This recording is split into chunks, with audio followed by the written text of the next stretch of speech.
Mr. McLean, are you there? I'm here, jerk off. But soon I'll be there. And then you'll be dead. And everything you're trying to do will be right there with you. I love your enthusiasm, Mr. McLean, but soon you will see the gift I'm giving to our country. Haven't you ever wondered what life would be like with affordable health care? Look, pal, I don't know what that means, but, this is America, okay? You'll never get away with it. But I already have. I currently have control of every hospital in this nation, and I'm giving everyone, even you, the care they need for free. Really? Yeah. So, like anyone? Yeah. Could I, come by? Is that... Because, I mean, I jumped out of a moving car, I shot myself, to be quite frank, and, yeah, I drove into an elevator shaft, so that's all okay? I'm covered? Yeah, it's free. Awesome.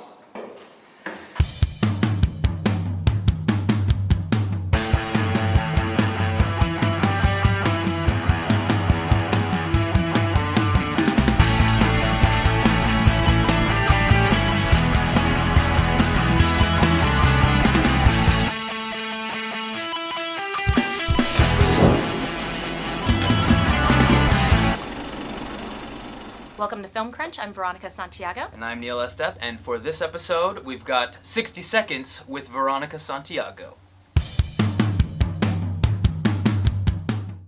3, 2, 1. For this episode, I'm reviewing Ocean's 13, starring George Clooney, Brad Pitt, and Matt Damon. It's once again directed by Steven Soderbergh, so look out for the special camera tricks.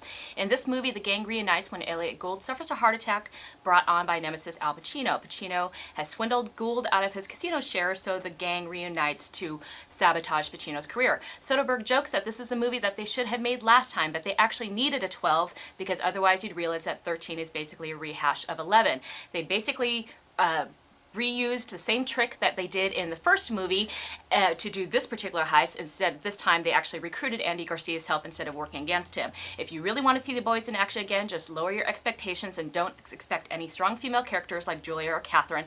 Ellen Barkin is great as a cougar, but she checks her strong female persona at the door and is basically wasted in this movie. I did think this movie had its fun parts, but while the second movie was completely regrettable, this movie was simply forgettable. Oh my god, like 57.5 seconds. And I had to cut out like 2 sentences. Wow. Excellent job. My gosh. We are reviewing Live Free or Die Hard, directed by Len Wiseman and starring, of course, Bruce Willis, Justin Long, and Timothy Olyphant. Well, John McClane is back, and it's been 12 years since Die Hard 3 was made. And this time, John McClane's pretty much still in the same position. He's a detective, but still is just working the streets. Hasn't ever really been fully recognized for his contribution to society and his heroism. But when he's called to pick up a young hacker who may have played a part in the recent hacking of the NSA, he is thrust into what is called a fire sale, which is basically the systematic destabilization and then eventual destruction, irreparable destruction, of the government using computers and technology. Oh, and it's rated PG-13, by the way, which is the first Die Hard to be not to be rated R. Huh. Yes, Veronica. I don't think that even occurred to me. Very true. So, what did you think, Veronica? Well, as you know, when I first saw this trailer months ago, I think I audibly laughed in the theater because the trailer just made the movie look. I will be reviewing individually the theatrical release of SiCKO. SiCKO, of course, is the next in line for Michael Moore. Michael Moore wrote, directed, and produced the film. And once again, it turns its eye on a controversial subject. Moore follows the stories of a few people here in the United States to begin with, not focusing so much on people who do not have health care, which is a pretty obvious statistic. It's about 50 million people in the United States who do not have health care, or who do not have insurance, I'm sorry. But it does follow people who do have insurance who have had nightmares with their insurance companies and who have been unable to actually receive care because of that. And then of course it progresses into comparing the United States to other countries such as Canada, France, and Cuba, and it's rated PG-13. Excellent. So anyway, I'm a big fan of Michael Moore.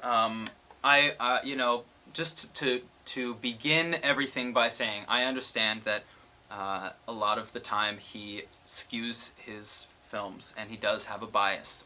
I accept that. Most of the time, we share the bias, so it's okay with me, but I understand the conservatives or anyone else who may be opposed to the way he makes a film.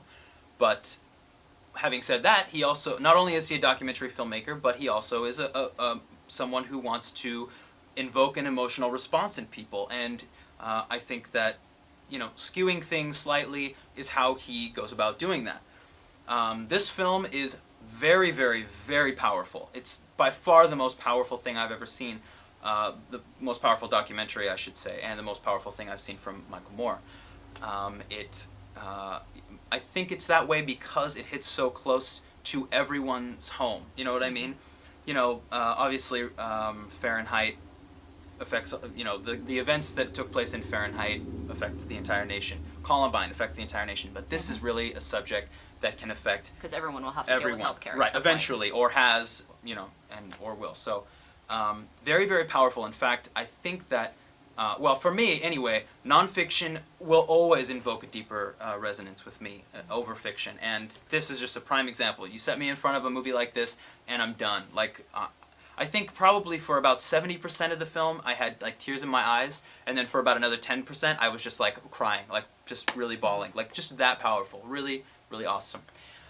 However, there were some really silly parts that I thought weren't necessary, like the part that we've all seen in the preview where Moore loads that boat up with a bunch of people, most notably the 9/11 volunteer firefighters and rescue workers who can't get health care in the United States now. He loads them all up, and they try to cross the border to Cuba.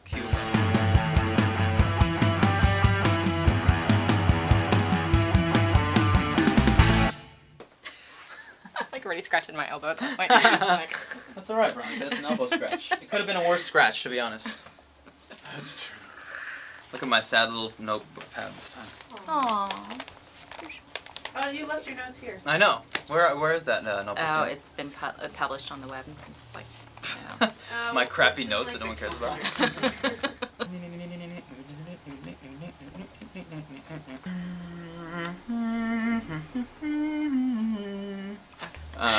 Okay. The film is rated PG-13, and I don't have anything else to say after that. It's rated PG-13. Yeah, edit all that. That's good.